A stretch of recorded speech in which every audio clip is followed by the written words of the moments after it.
What is the most nonsense reason for a teacher to give you a bad grade?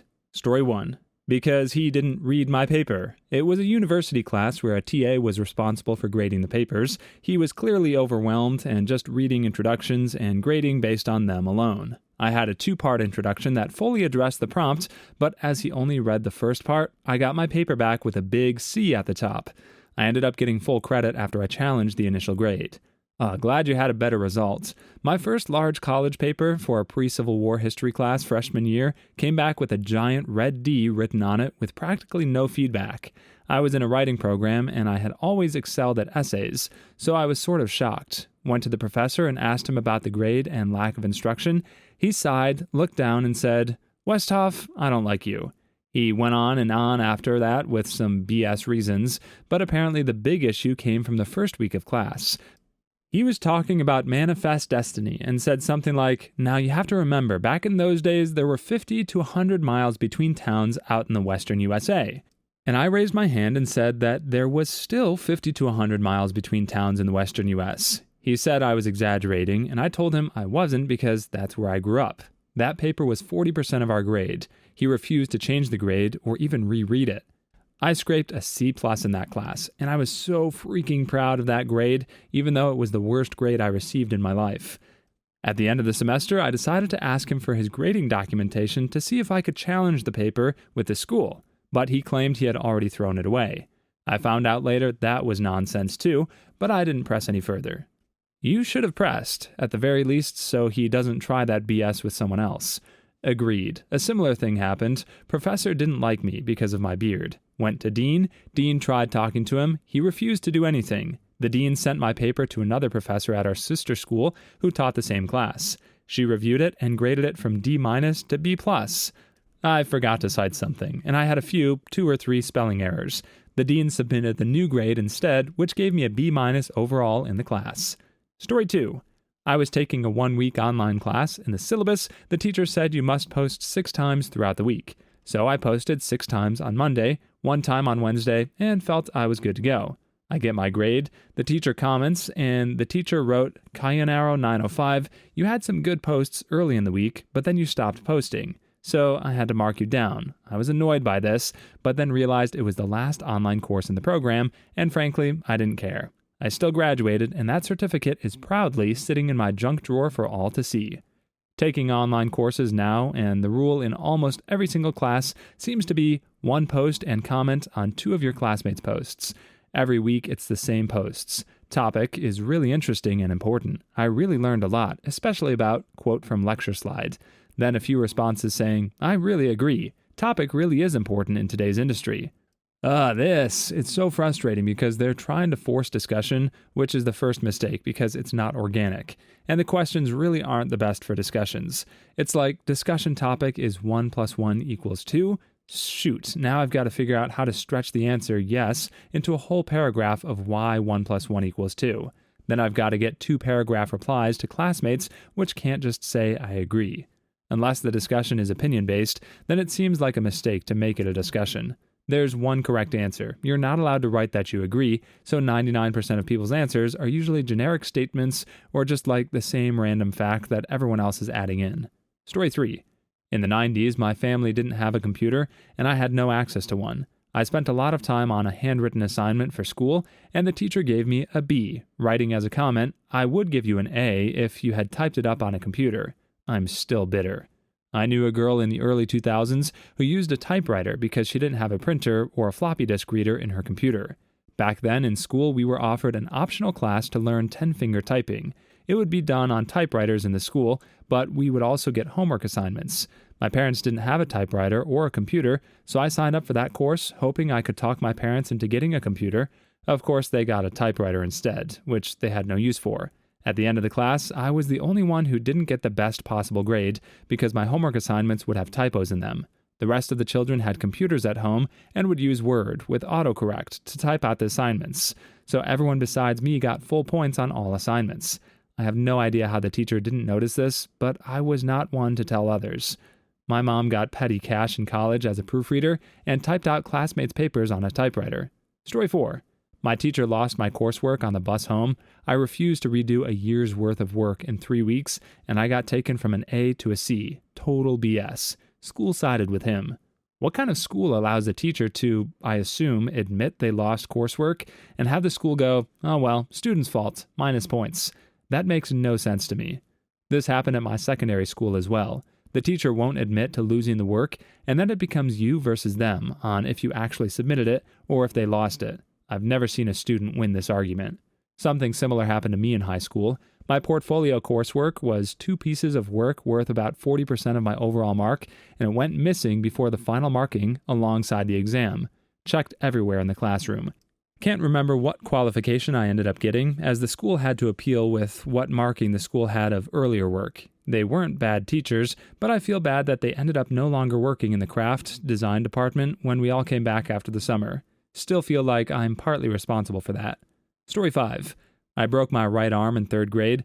I write with my right hand. The teacher gave me a bad grade because my handwriting with my left hand was barely legible.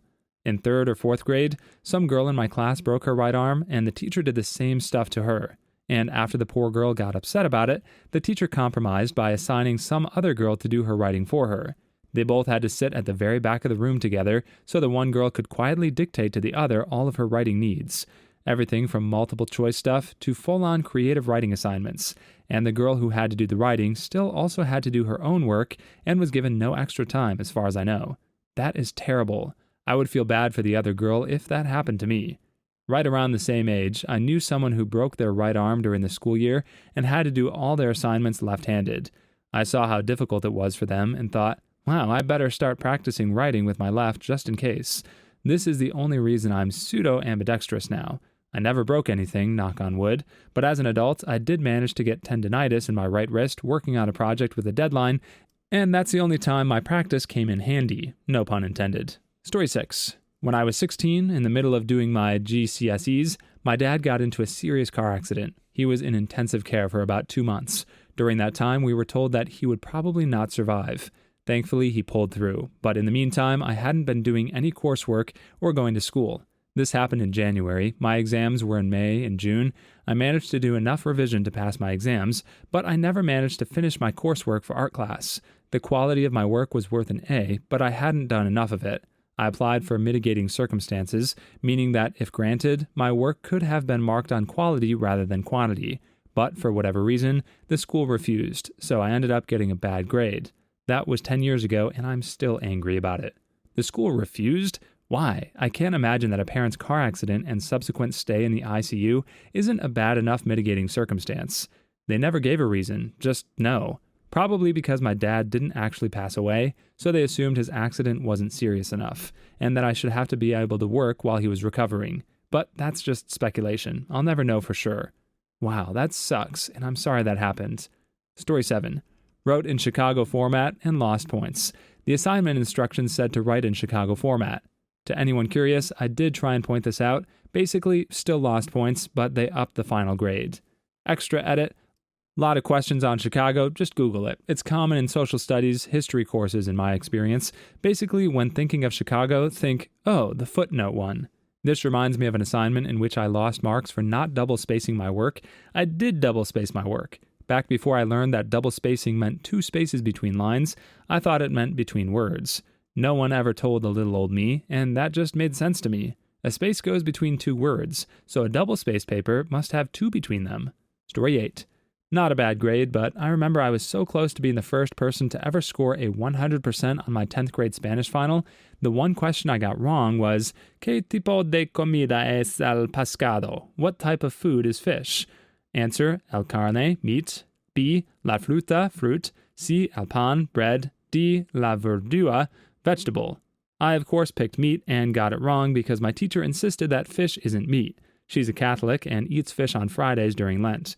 According to her, the correct answer is fruit because fish are sometimes known as the fruit of the sea. What the actual frick? Cram your 99%, senora. As you guys probably noticed, I took French in high school.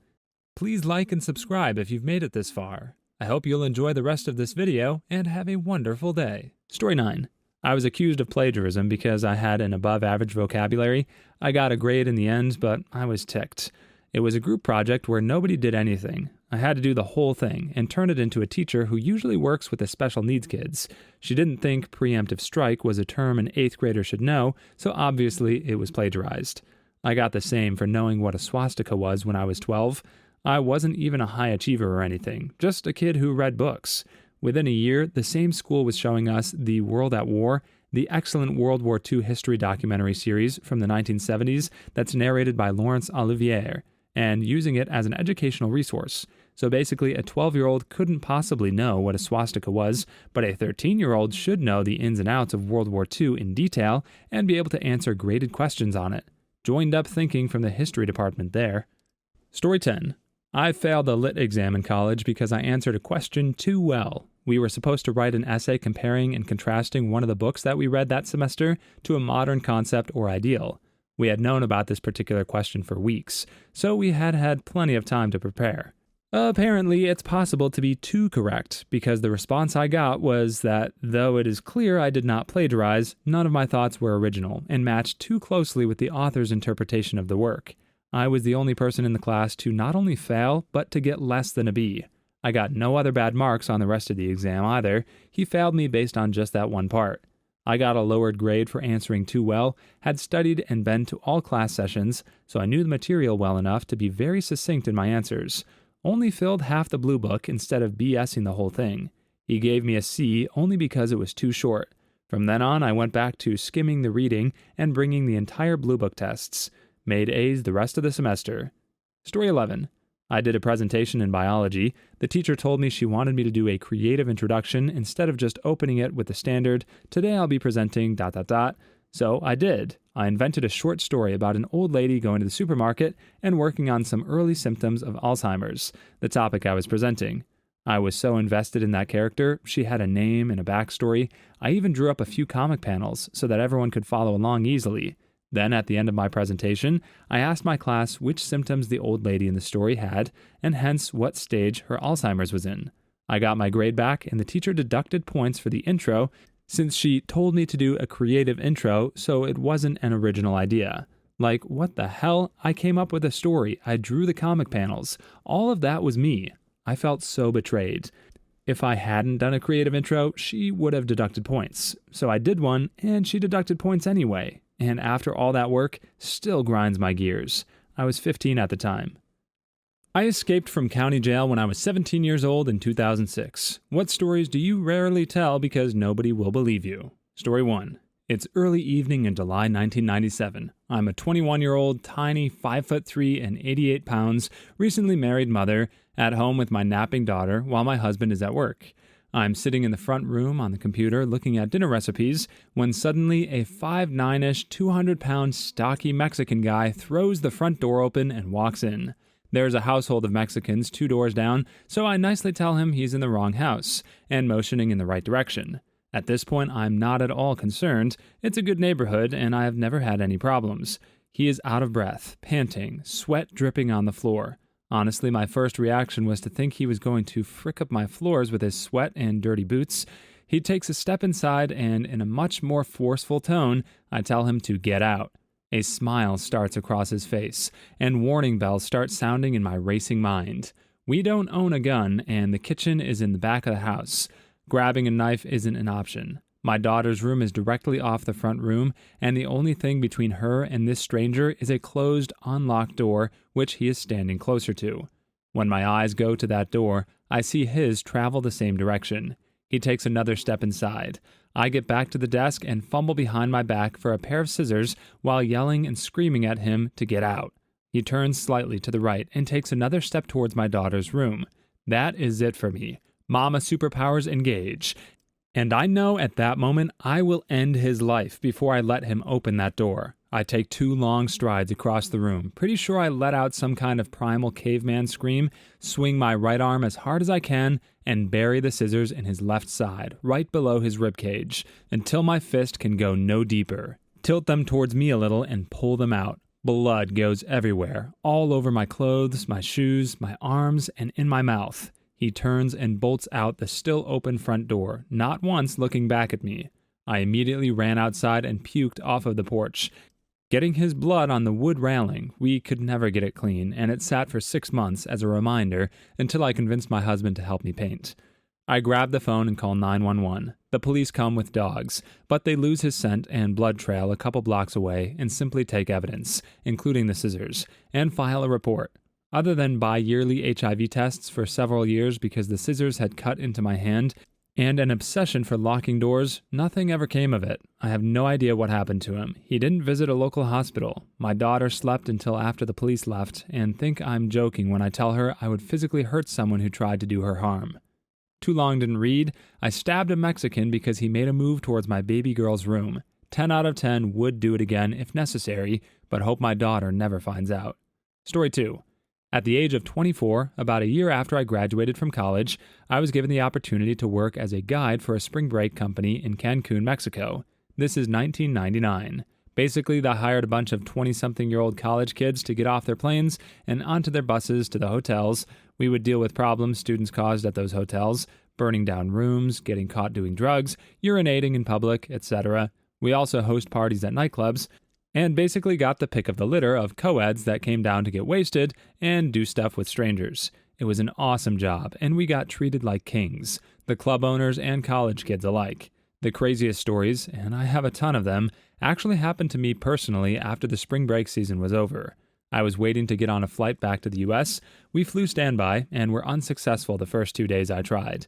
So as usual, I went out drinking, and that night I happened upon a guy who I thought was an American. He spoke great English, and he started telling me about the strip club that was about 20 miles or so outside of town in the middle of the desert. The Crazy Horse? Anyone on the internet who's been there, feel free to confirm or correct me. The man said we should take a cab there and he would pay for everything, and it sounded great to me, so off we went. We arrive at the strip club and he breaks out in perfect Spanish and proceeds to tell the cab driver that I was the one who was paying for the cab. Although the job was really fun, we got paid very little, and I was basically broke and didn't have the cab fare. Next thing you know, the cops are coming over to find out what is going on, and I speak very little Spanish, and I'm wasted, so I'm rapidly losing the argument, and the police officer is ready to arrest me. As he starts to put on the handcuffs, the owner of one of the nightclubs, Top Daddy, that we had parties at, comes walking up out of nowhere with his bouncers and starts talking to the cop. He convinces him to let me go, tells me to go inside with the bouncers and keep my mouth shut. Not sure what he did, but really don't remember the rest of the night. But I know I was sure that I was going to the Mexican prison that I had bailed out a bunch of students from, and it doesn't happen quickly, and it isn't pretty. I did, as I'm told, and actually flew home the next day. Story 3. Since I was young, I had the most amazing sense of smell, incredibly strong, to the point where I'd be able to smell what type of mint gum my teachers would chew from the back of the classroom. A year before entering high school, I actually managed to pinpoint an apartment in my building, 8 floors above me, where, later to be discovered, was an unalive body that has been rotting for a few days. But that's not even the cool part. I'll try to make this quick. It's 9th grade and I'm a complete prude. I've never kissed a girl, seen one naked or anything like that, even held hands with one. I wasn't too upset about it. I knew the time would come. Flash forward to spring break of 9th grade. I'm on vacation with my parents in Bermuda. I think it was Bermuda, on a resort. I managed to get pretty close to another girl that was staying at the resort. She happened to be from the same area I grew up at, and boy, she was a cutie. A cutie who was finishing up her 3rd Long Island iced tea. We end up behind one of the huts where they do scuba gear rentals and whatnot. We started making out, and by God, besides my complete inability to control my boner and tongue, it was fantastic. Until I started to kiss her neck. My nostrils were filled with the most indescribable, luscious, addictive scent. It was deep, but fruitful, like honey poured over roses. The scent made me crave more. And I noticed the more I kissed her neck, the more of it I smelled. I became so overwhelmed with it that my brain shut down. I lost control of myself, and I felt the undying urge to bite into her skin. The next thing I know, it's the following morning, and I wake up in my hotel room. I go up to the buffet with my parents and sit down with them, eat, and then get ready to hit the pool. I'm waiting for the elevator with my parents when, all of a sudden, I start to remember what happened the night before. The elevator door opens. The girl is there, with 4x4 gauze wrapped around her neck and a look in her eyes as though I was the shooter on the grassy knoll. Flash forward again. I'm in my senior year of college. I've spoken to my doctor about it, and she has no clue what I'm talking about and advises me to seek psychological evaluation. but I know what the deal is. I can smell pheromones, and they smell good. Story 4. I have one that nobody ever believes. When I was in 4th grade, I was completely obsessed with Chuck Berry. I mean, religiously obsessed. I still am to a certain extent, but that was back in the day when I was first discovering rock and roll. Well, as fortune would have it, Chuck Berry came to my city to perform at the local venue. He must have been in his 70s at that point. I was beyond excited. So, of course, my mother, being the caring and loving person that she is, bought tickets, and we went. The whole entire show, I was in the very front, and then I had an idea. I didn't know if it could possibly work or not, but there was a pause, and I went for it. While Chuck was tuning his guitar, I started yelling, "Mr. Berry, Mr. Berry!" To my absolute bewilderment, he leaned in from the stage and with a huge grin on his face asked me, "What's up, little buddy?" To which I replied, "Can I please sing Johnny Be Good With You?" Holy crap, he says yes. I'm a 4th grader on stage at a huge venue with the father of rock and roll, about to sing one of his most famous songs with him. He starts the opening riff. I'm shaking, but not from stage fright. No, it was from the sheer shock of being in this situation. I started singing, the crowd erupts. I bellow out the song. At the end, Chuck asks me, "What's your name, young man?" I told him my name. The crowd started cheering my name for a solid minute. It was the most incredible feeling, and hands down the best gift I've ever received. Story 5. Back in college, I had to stop seeing a girl because she turned out to be crazy, seriously crazy. Candy and I went on half a dozen dates, and then I didn't hear from her for a couple of days. She finally showed up at school, and I asked her where she'd been. I threw a guy out the window, she laughs. Defenestration. She had a nice body and would frequently be the target of harassment because of it. She had great curves and was extremely fit and athletic. There was a group of frat boy stereotypes that would constantly yell things at her, make obscene gestures at her, and generally do all they could to make her life a living heck. One day these guys stopped her on the stairs and started harassing her again. The leader of the idiots, who we shall call D-Bag, decided to take things to the next level and grab her bosoms. Big mistake. She grabbed him by his popped collar and tossed him out the window. Fortunately, it was open. D-Bag went through the screen and fell about 20 feet. He lived, but was pretty banged up. She tells me this story, and I ask why she wasn't in prison. Oh, he decided not to press charges. D-Bag hated her because they used to date and had gone through a bad breakup. However, he was afraid to press charges against her because she had their last lovemaking session on video. Why is he so afraid of his friends seeing him doing it? I ask. It's not like they don't know you used to date. She laughs again. Well, do you know what pegging is? Maybe a little crazy, but she was cornered and defended herself. The blackmail is a little intimidating, but again, she managed to defend herself. Story 6. I took revenge on an assaulter by stabbing him in the ear with a Q-tip. He assaulted a friend of mine who repeatedly told him to stop. He touched her, then he pinned her, then he AR'd her. She hasn't recovered since, and even came to distrust her closest friends. She told me his name, and I hunted him. I learned where he worked, where he lived, his schedule. In between my work shifts, I would catch up to him and keep tabs. I did this for 2 weeks. When he got out of work one night, I was waiting. He didn't hear me slip up behind him, and I put the Q-tip into his right ear and slammed it in with my palm. You wouldn't believe the blood, the shrieking. I couldn't move. I just watched him writhing. We were alone. No one was around to help him or catch me. I finally gathered my wits and ran like heck. I burned the clothes, gloves, and ski mask I had been wearing. I never made a sound, so he couldn't identify my voice, and as much as I thought I was going to drop the one-liner, "Learn to listen," I held back so he couldn't tell the police any sort of motive. The girl was never questioned, and neither was I, and as best I know, his hearing is totally destroyed in his right ear. I have no regrets. I also never tell this story. I don't think anyone would believe it, but more importantly, I don't want anyone to know, nor do I really want to know the consequences of my social status if people did believe it. Story 7. I got a hand job when I was in kindergarten. Before I start, I know at that age there are things that just don't go down because of puberty. I know. Now, when I was in kindergarten, I had a girlfriend. I don't even remember her name. It may have been Ariel, so we'll use that, with whom I held hands at school and had intimate playdates with, consisting of eating Pop-Tarts. One day, my mom was taking us somewhere, but stopped by a friend's house on the way and left us in the car for a couple of minutes. Once my mom had left, Ariel told me to take my pants off. I had no clue what she was doing, but she said she had seen her parents do it once. She then started to play with my dong. This is really freaking weird to write, and even weirder to read.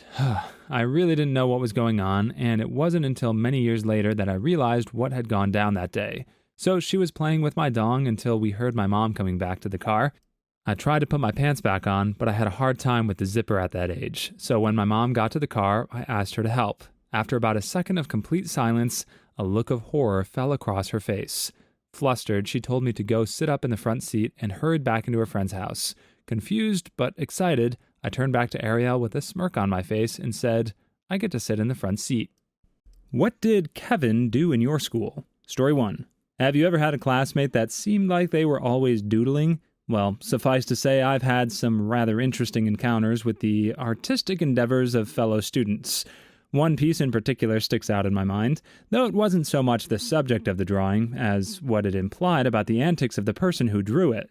The young man in question had transferred to the school midway through 7th grade, and although we didn't have any classes together, he seemed to be amiable enough when passing me in the hall. After a brief conversation about something not particularly memorable, I invited him to eat lunch with my friends and me. He accepted, and after arriving at the disused parking lot where my group usually congregated, we all went through the standard inquiries and introductions. As is typical of such conversations, the subject of personal interests eventually came up, and the young man mentioned that he was an aspiring artist. I can't recall if it was out of politeness or genuine interest, but my friends and I encouraged our new acquaintance to showcase some of his work for us. After some slight hesitation, he agreed. From out of the young man's backpack came an assortment of loose paper and dog-eared notebooks, all of which were covered in sketches depicting a fairly standard theme. Each drawing featured a masculine figure brandishing a medieval armament of some sort. A sword, a spear, a staff, while frozen in a dashing pose that seemingly implied a courageous rush into battle. Leroy Jenkins! There were no adversaries to be seen, nor damsels awaiting rescue, just a valiant hero caught in mid-stride with his formidable weapon held aloft. A friendly round of compliments and light-hearted teasing followed the exhibition, after which we all forgot about the sketches. At least, until the incident that made their invisible prophecy come true. It was a day like any other, as wholly forgettable as the day before, until I arrived at the parking lot where my friends were waiting. Right away, it was clear that there was some piece of intriguing gossip being discussed, and I quickly asked to be filled in on it. "Remember that guy from before?" a friend of mine asked. "The guy with all of those mind drawings?" I nodded my affirmation, and my friend continued. "He got caught jacking it in English class." Now, everyone had heard stories of such things before, whether they were entirely true or not, but it was the young artist's reaction to being caught that made this tale particularly unique. According to the legend, his extracurricular activity had first been discovered by a girl sitting directly next to him. She had released an ear next to him. She had released a finger at the young man's nether, splitting shriek of "Ew!" and jumped up from her seat, all the while pointing accusing regions. Rather than reacting as any sane person would have, he opted to imitate the figures in his artwork. The young man leapt to his feet, took hold of his weapon, and with a triumphant guffaw of "Tally-ho! Onward!" he chased the terrified girl from the classroom and down the hall. The young man's suspension lasted for 2 weeks, during which time he allegedly received a psychiatric evaluation of some kind. When he finally returned, he was all but entirely ostracized from every social clique in the school, as everyone was rather uncomfortable around him. His reputation was eventually forgotten when another student brought a playboy to school, but I personally doubt if I'll ever look at jousting the same way again. Story 2. The Kevin I knew was viewed as a nerd for most of his adolescent to teenage years. I always stuck up for him and hung out with him since we lived next to each other. He would always ask me why no one likes him, which I would assure him people were just buttholes.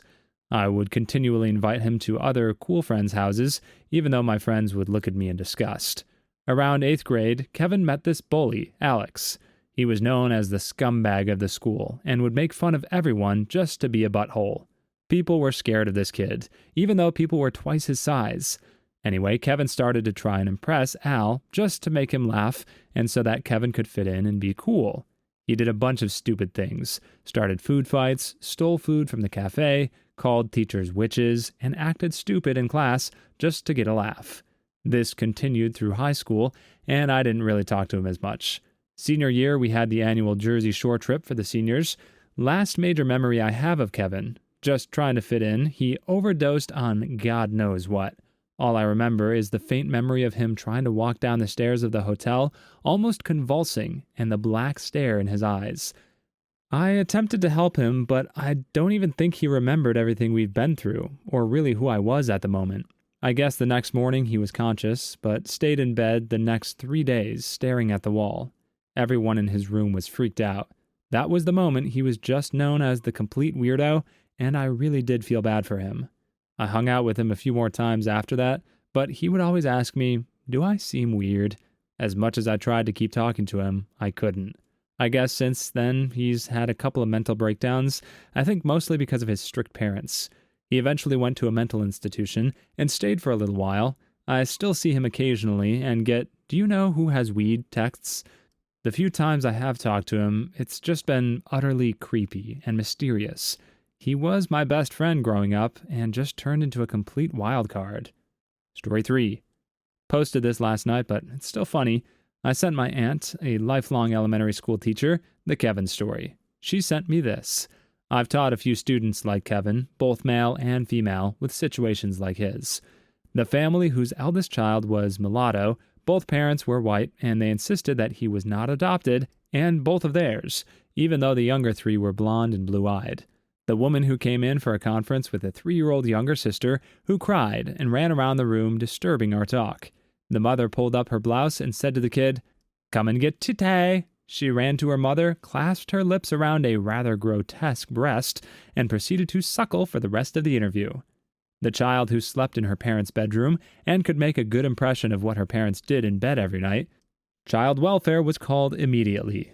The father, who was a prison guard, and proceeded to put his unholstered gun on the desk when he had a talk about his son's behavior. The prison was called immediately. The mother who wrote me notes saying that she could come in and teach the children about Jesus anytime I wanted. She always started them with "Dear Janet" and ended them with "Love, Louise." The Puerto Rican child who always called me Senora Brua until I found out it meant Mrs. Witch. The 7-year-old kid who brought in a 5-inch hunting knife and threatened to end the life of a kid during recess. The police were called immediately, and that one made the local paper. He was immediately transferred to special ed, only 5 months after I asked that he be sent there. The first grader who asked the new superintendent, who unexpectedly came to see my class, "Who the frick are you?" My new boss turned around and walked out with an expression that said, "What have I gotten myself into?" I often wondered about myself. The kid who brought in a half-used prescription of birth control pills for show and tell because she liked the pretty round silver and pink box.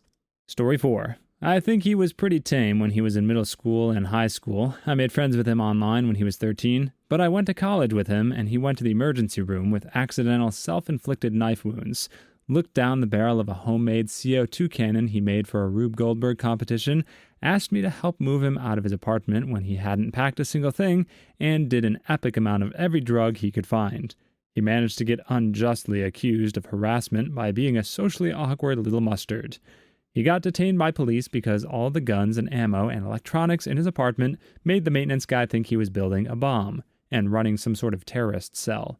In his senior year, he had a psychotic break due to Paxil and amphetamine withdrawal and started talking about how all the professors and the police department were bugging him and his computer in order to steal the telecom coding scheme he was working on that violated Shannon-Hartley theorem. In graduate school at Cornell, he got placed on a psych hold because he was taking photos of the gorges in Ithaca and fell, and they assumed he was trying to end his own life. I believe he wasn't, not flashy or effective enough for him. And then afterward, he ranted about how the nurses stole his blood, and he bonded with an old man from Belgrade. Despite all that, the harm he did was largely limited to himself, and he was a nice guy, even when he was nuts. He came to my extremely hot outdoor wedding and thought to buy a case of bottled water for everyone. He ended up going to Libya to fight, then later he went to Syria, and is, I guess, presumed beheaded. He was definitely a source of stress in my life, but I'm sad he's gone. Please like and subscribe if you've made it this far. I hope you'll enjoy the rest of this video and have a wonderful day. Story 5. Kevin and I attended preschool together at the YMCA. He was the resident bully, and every recess he would take the opportunity to terrorize a fellow classmate. On cold winter days, recess was spent in the giant gymnasium because the Y was still open to the public. The gym was separated into thirds by huge, heavy-duty nylon curtains, leaving a tiny gap between the bottom of the curtain and the gym floor. As we played on one side, there might be a basketball game next door, an aerobics class, or an indoor soccer match. On this particular day, we preschoolers had been given these little gym scooters, basically little plastic squares with wheels attached to them so that we could scoot around on our butts and bust our knuckles on the gym floor to play with. Kevin promptly stole one from a classmate and kicked it across the gym. It ended up scooting underneath the curtain partition into what I think was a college basketball game. With surgical accuracy, the fates aligned the exact time it would take Kevin to get on his hands and knees to look under the curtain for it, and the time it would take a basketball player to kick it back where it came from. To our horror/enjoyment, the little scooter returned from the other side at top speed, connecting with Kevin's face with incredible force. In short, we got to see our class bully get his face shattered with a dose of instant karmic justice. Story 6. We will call her Kevin for this story. Kevin is one of those kids that would do anything for attention, and I mean anything. Besides purposely peeing herself in the middle of class because she dared someone else to dare her to do it, the worst was when we went to see an orchestra play our junior year. The student section was divided half on the upper section and half on the lower section of the theater. I was sitting about 2 spots next to her on the first row, overlooking the lower section. Kevin at this point was 7 months pregnant and constantly telling people she could milk herself. She brought it up again during the performance, and one of the kids told her she couldn't milk herself. So instead of being a normal person, she pulls her shirt up, leans over the rail, and starts to squeeze, and she starts to drip her breast milk onto the students below us. The entire place went berserk. The girl who got milk over her head was made fun of for the rest of her high school career, and Kevin was suspended and became a legend. Story 7. Let's call him Kevin. Kevin was a pretty strange kid. He did weird stuff every day. For example, he dropped a plastic bag filled with water out of the window right on the head of a poor old woman. One day he thought he could make some friends by stealing money from his parents, buying 50 pizzas, and sharing them with his classmates. He was pretty dumb and weird. One time he asked out a girl who declined him. He got really mad, punched and kicked a wall furiously, crying and sobbing. Suddenly he became very calm, sat down in the middle of the hallway, and didn't talk with us anymore. Sometimes he talked in a really high and annoying girly-like voice for no reason. There was an incident later at his boarding school. He got dropped out because he lit a curtain on fire. What is the best prank you've ever pulled? Story 1. In high school, I was late to a gathering, so my friend egged my car. After assuring him that I was in the wrong and he was right to do so, I waited a week. He had a hippie van from the 70s that he lived in from time to time because he really liked weed. This van has a panel or two loose, as those vans most often do, so I went to the store and bought a whole dead fish, frozen, broke into his car and hid the fish in a place I knew he would never look. I waited 3 weeks, and when he did come to school, he would say things like, "My car kinda smells, guys. My stoner friends won't smoke in my van anymore because it smells like vagina." His word, not mine. He actually referred to vaginas this way and thought they smelled like fish just naturally. So one day someone asked him about him egging my car some time ago, and he assured them that I had conceded, claiming I was in the wrong. The dude asked him if he was sure about that, and that is when something clicked inside of the mustard. He called me up since he hadn't been to school in forever. "Jakucha, wanna tell me why my car smells like vagina? Where did you hide it, you son of a witch?" And then I lost my sheet. Came clean and told him never to egg my car or damage my property ever again. He cursed me because he had been living in that jalopy because his parents refused to let him smoke in his basement. Story 2. One year for April Fools, my wife got me good. I got a letter in the mail from an attorney's office telling me that a girl I knew in high school was suing me for child support. I didn't remember doing it with her, but I did a lot of partying back in the day, so it was entirely possible I had and didn't remember. So now I'm freaking out, thinking I have a child I didn't know about. I call my parents. They're freaking out. They tell my grandparents. You see where this is going. I contacted an attorney for myself, started planning out if I was going to file for custody, making arrangements to fly home to try and meet my child. Finally, after my wife realizes it's getting out of hand, she confesses and we both laugh our butts off. After I stood there in disbelief for about 5 minutes, I was shocked because I couldn't figure out how she had pulled it off. We didn't go to high school together, and the girl I supposedly knocked up wasn't someone that anyone would have really known I was friends with. Not to mention that all the court documents looked 100% legit. Turns out she went through my yearbook and found a girl that had signed it, so she knew we would have been acquaintances. Then she had her dad's attorney friend type up all the legal documents and have them notarized and signed at the courthouse. So yeah, she pretty much kicked my butt at April Fools, and I've spent the last 15 years plotting my revenge. Story 3. Oh god, I actually feel kind of bad for this. Back in high school, we used to always bring computer disks to school to play in the computer room at school. I had an Apple at home, and there was nothing but apples at school, so all I did was make copies for anyone that wanted to play a game, and they would give me like $3 to $5 a game. So the computer room was pretty full by the time this happened. One day, this slow kid comes in and wants to play, so I give him a game to play. He sat opposite of me, as all the computers faced away from each other in the rows, with the power cords all going to the middle of 2 tables. I switched the monitors of mine and the one right across from me, which was right next to his computer. I knew a little BASIC back then, so I made the screen flash to get his attention. Then I just started typing stuff in like the computer was talking to him. He tried to type at first, but was so slow I just told him I could hear him when he talked. I messed with him for like 15 minutes and ended up getting him so mad he was screaming into the disk drives that he was going to beat the computer's butt because it didn't have no arms. The kid ended up getting kicked out of the computer room during lunch for causing such a scene. I still feel kind of bad about it. Story 4. This is probably lame by the standards of the internet, but I still get a chuckle out of it. My brother was in college, and a couple of days before he was set to come home for Thanksgiving, we got a girl Pekingese. We already had a male Pekingese named Gizmo that my brother had picked out in the 7th grade. Somehow my mom had forgotten to tell him. On the day of him coming home, I found out he didn't know. So as he was pulling into the driveway, I rushed and put Gizmo in a room so my brother wouldn't see him. When my brother opened the front door, the girl Peek runs to the door and starts barking furiously because, of course, this was some stranger invading her space. My brother starts flipping out and going, "Gizmo, what's wrong? Gizmo, it's me!" He starts walking towards her and she starts growling and running away. He tries to follow her, still oblivious of the trick. My brother actually starts getting upset and asking my mom what happened to Gizmo and why he hates him. Gizmo starts barking from the other room and my brother just has this look of, what the frick? He walks down the hallway, and you just hear this joyous Gizmo! Good times were had by all. Both of our peaks were fixed, but the girl, Moxie, was around 7 at the time, and Gizmo was this extremely grizzled 12-year-old with shorter hair, so it was funny that my brother thought Moxie was the same dog. Story 5. I watched my target go insane at their desk. While they went to eat, I took a screenshot of their desktop. Of course, hiding their taskbar and moving their icons wasn't enough. I inverted their mouse and set new keybinds to their keyboard. I noticed on the front of their tower they had a mini Eon wireless card that looked like a wireless mouse adapter, so I switched it with one and went back to my desk. They returned, sat down, and reached for their mouse. I knew what was about to unfold. They noticed right away that the mouse was off, followed by a "what the?" Trying to fix the mouse, they went to the taskbar. Clicking anxiously, it never opened, so they did a hard shutdown of the computer.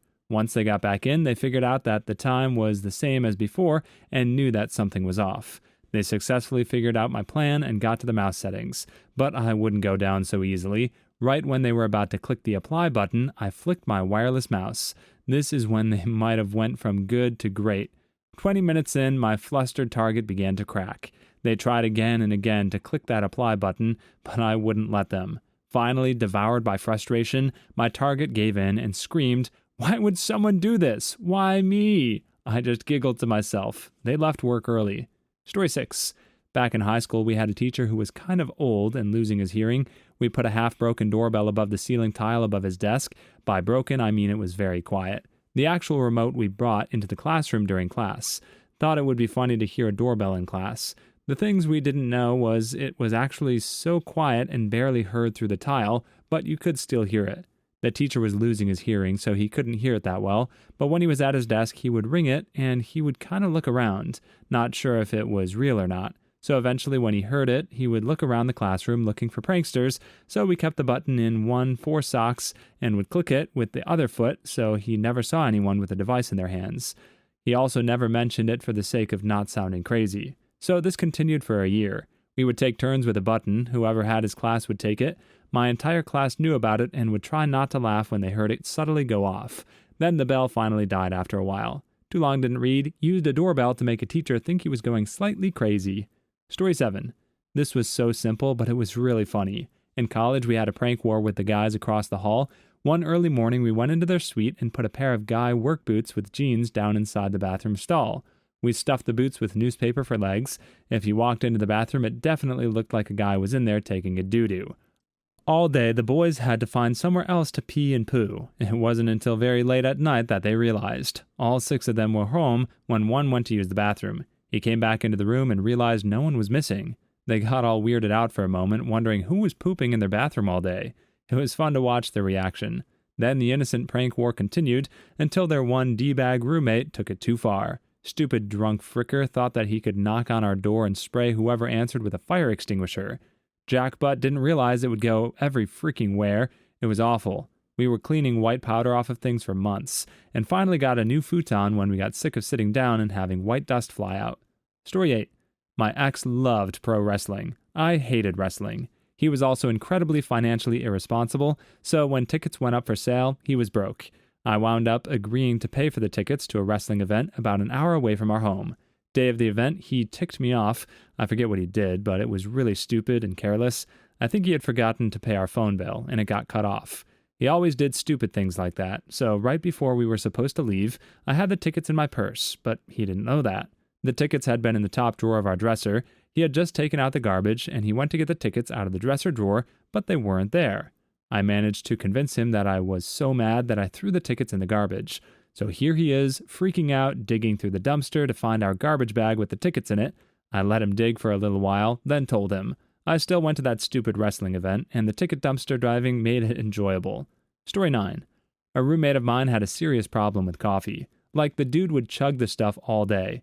He worked from home, and at any given moment, you could hear a pot of coffee brewing. Anyway, he always stocked up like 4 cans at once. Well, I bought some decaf. He'd crack open a fresh can, and as soon as he wasn't paying attention, I'd dump it in a Ziploc and replace it with a decaf. He actually started going through withdrawals after about a day of this. He turned into a raging butthole, too, and didn't realize why. It was incredibly hard for me to contain my laughter. After about a week of this, he found my bags of his real coffee stuffed down in the bottom of our chest freezer. He went absolutely ballistic. I've never seen someone so mad. I legitimately thought he was going to beat the poop out of me, then move out. He calmed down after a few days, but would get ticked off every time it was brought up. If we were out drinking with friends, I'd suggest one of them mention the prank just to watch him chew into them. Story 10. So, near the end of my senior year, one of my good friends did an amazing April Fool's Day prank on my woodshop teacher. Bit of backstory, my friend had taken woodshop for years, so he knew the teacher really well. So on the morning of April 1st, he goes in before school and asks to use a saw to make a different friend some canvas frames for art class. The teacher just nods and says, no problem. So he sets up at the chop saw right in front of the teacher's office. When he reaches down to grab his stockwood, however, he also grabs a papier-mâché he had made the night before, and filled with a plastic bag of fake blood. He hides the fake hand in his sleeve, says the teacher's name, and brings the saw down on the fake hand. Blood sprays everywhere. The teacher freaked out and dragged him to his car to take him to the hospital. When he paused and said, "Wait, look," and held up the fake hand, he was suspended for a while, but it was great. Story 11. For most of 1999, my dad bought into all the hype about the Y2K bug and believed all the computers were going to shut down, and it was going to be mass chaos, doom and gloom, etc., and so he went a little nuts hoarding food and supplies, and at one point was considering a bomb shelter. So 16-year-old me was ticked off that he would not let me celebrate New Year's with my friends, because the whole family had to stay home to be safe for Y2K. To get back at him, my brother, sister, and I planned to man all the light switches and TV so that we could simultaneously turn everything off at the end of Dick Clark's Midnight Countdown. It totally worked. He just sat there in darkness in his chair with this panicked look on his face. We could barely contain ourselves, so the lights came back on pretty fast. My mom thought it was hysterical, and my dad actually admitted that he was wrong about Y2K and that we had gotten him pretty good. Please like and subscribe if you've made it this far. I hope you'll enjoy the rest of this video and have a wonderful day. Story 12. When I was around 8 years old, I had a best friend of my age whose parents were separated. One summer, her dad invited us both to her holiday house outside the city for a week, which was super nice and a lot of fun. But what we hadn't realized back then is that his new girlfriend, who was a total witch, was also coming along. So one sunny morning at breakfast, we decided that it was time for a little bit of toughening up for her, since she would cut every trip short because of a minor personal inconvenience or a broken nail, etc. This was when I told her to close her eyes, because we had a pleasant surprise waiting for her, and we put mayo on her forearms. She shrieked and asked what we were doing. We told her she could try our new sunscreen, and she started rubbing her arms with mayo. It was hilarious for us, but not so much for her when she also started rubbing her face and putting one and one together. What mistake should have ended your life? Story 1. This was 13 years ago. I was skateboarding with some buddies at a busy shopping center.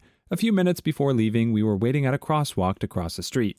One of my friends takes off running across the crosswalk, and my other buddies follow suit. So I took off as well. I was not even paying attention to the light, but the lane crossing the crosswalk was on a green light. My two friends in front were in the clear, but myself and one of my other friends were both hit by a U-Haul truck. Yes, really, trust me, I got crap for years about getting hit by a huge bright orange truck, going probably 40 to 45 miles per hour. My friend in front of me didn't get hit too badly. I got hit square in the chest. I had no clue at the time what even happened. I was running, then I was on the ground in a daze, no pain, and I even got up and instinctually ran back to the sidewalk that I'd come from. No clue I'd been hit by a truck. I was more just like, what in the heck just happened? A nurse that was at the light came and helped me, told me what had happened, and helped me stay calm. She asked if I was having trouble breathing. I was, but it was attributed to me having asthma. Later I found out it was because both my lungs were punctured. Anyways, the ambulance shows up. I'm holding up very well, no clue why. Kinda just thinking, okay, darn, I must have gotten super lucky. I'm conscious, talking fine, no biggie. They only had one bed in the ambulance, so my buddy was lying on it, and I was sitting hunched over on the bench for the ride. I wish I was joking. We get to the hospital, and I try to pull myself up to get out of the ambulance, and I can't. My shoulders hurt way too bad. The EMS guys tell me I probably dislocated my shoulder, and that I'll just have to get it popped in, and before I know it, I'll be back home. Once inside, we get put in the waiting room. No, I am not joking. We had skateboards with us, and the desk people had no clue. They assumed we just fell on our skateboards or something. So I'm still feeling pretty good, other than some sore shoulders, just chilling there watching the Wheel of Fortune, when all of a sudden I start feeling super clammy and disoriented. I remember hearing my mom screaming, "He's going into shock," and the next thing I know, I'm being wheeled down a bunch of hallways. It was like in shows where it's a blur of those fluorescent lights just flashing overhead one at a time. I start having severe pain, like the worst pain you could imagine. But I can't be given any painkillers yet because I have to go through a bunch of tests first. I'd assume these tests should have been done right when I got there, but what do I know? The one I really remember is having to be picked up off the bed and put onto one of the machines that required me to be on my back. They had people grab each corner of the sheet from the bed that I was on to move me onto it. I remember it kind of squishing my shoulders inward a bit, and holy crap, that was the worst pain I've ever felt. Anyways, after a ton of tests, it's found out that both of my lungs are punctured. Both of my collarbones are snapped in half, broken ribs, cracked sternum, concussion, the works. Ended up spending the next couple weeks in ICU. They didn't have any hospital beds open for me at the time, so I actually ended up being transferred to a children's hospital. It was freaking sweet. People came and sang to me and brought me teddy bears and stuff. And I was just jacked up on morphine watching Lord of the Rings all the time. But yeah, it was a pretty tough recovery. And I went from just hanging out with a smile on my face to a scary place real quick. I went to a world-renowned clavicle specialist at Duke Medical for my collarbones. He normally had an insanely long wait list, but apparently when he found out that I broke both at the same time, he was willing to see me ASAP. He told me that he'd only ever had a few patients that broke both at the same time, because the force required to do so almost always resulted in unaliveness. But eventually I got better, full recovery, was a bit of a hypochondriac for a while, and was scared to cross the street for a while. But other than that, no biggie. Too long didn't read, I'm dumb and didn't look both ways. The hospital is dumb too. Story 2. He asked if I was a local. My city is known to be a tourist destination. I said yes, and then he asked if I knew the way to a local tourist spot. Now, I was young and naive, and despite being taught about stranger danger, I was eager to help a tourist find his way. I told him yes, I knew the way. Then he asked if I could bring him there. Again, being a young, dumb guy, I agreed. Now, there are a lot of ways to go to this tourist spot, but this dude asked if we could pass by a certain way because he said he wanted to go to his hotel and get a Game Boy and give it to me because I was such a helpful dumb guy child. I never owned a console, so I got excited and told him sure. On the way, he talked about all the children he has given a Game Boy to, and how many he had made happy. I felt at the time that this guy was legit, and that he actually just liked making kids happy. He even gave me 100 pesos, around $2, because I was being so helpful. Once we got to the vicinity of the hotel, we stopped and he said that he had to make a call. Once he was done, he said that his roommate left and he had no key, so we just had to go to the original destination because that's where the Game Boy was. I was like, okay, I had time to kill, so there was no problem with me. Now, the thing is, from the park, there are a lot of multiple routes we could have gone through to get to this destination because the park is in the center of the city.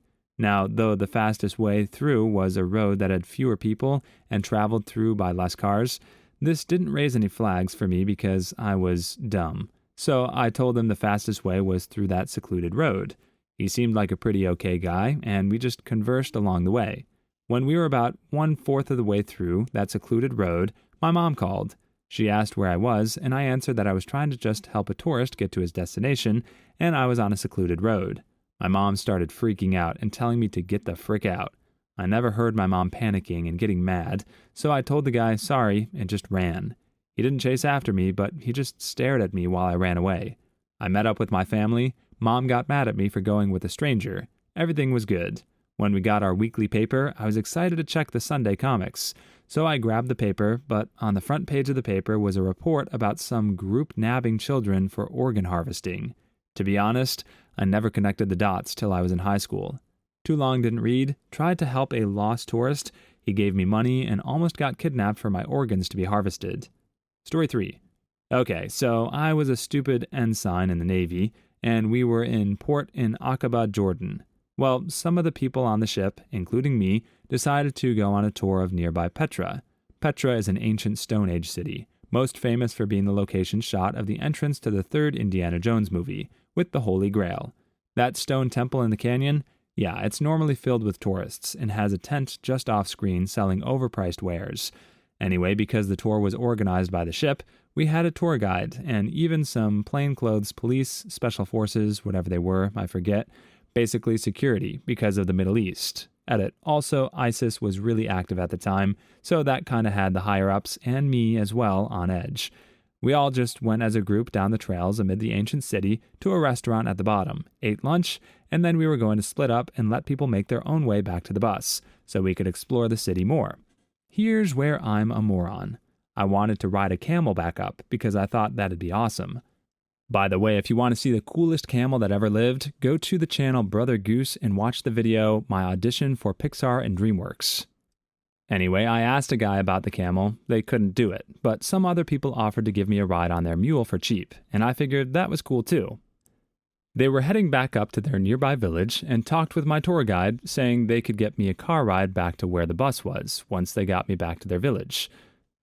The tour guide, who, as I recall, was not part of the security group, was cool with it. A little ways up the mountain path, it hits me that I'm an American military officer going a secluded route to a small Middle East town with a plan to hop in a car with people I don't know.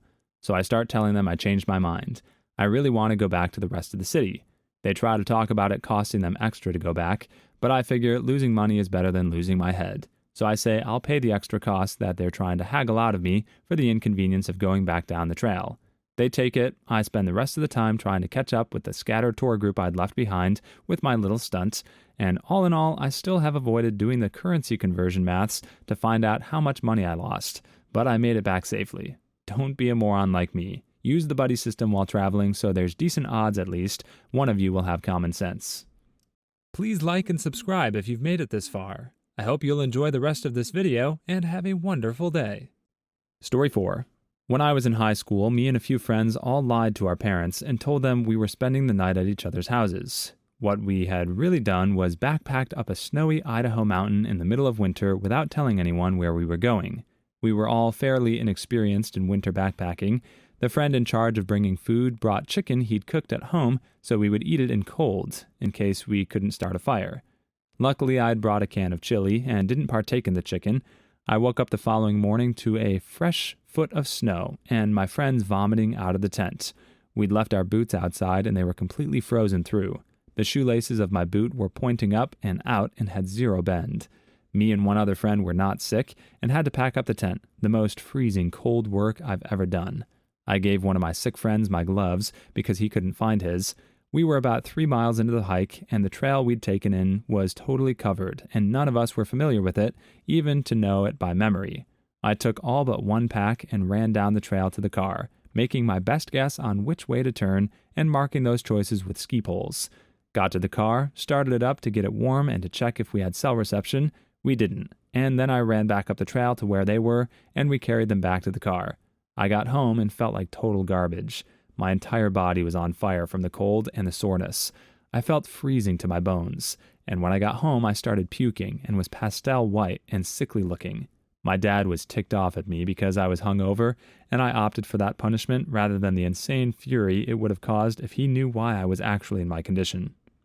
Story 5.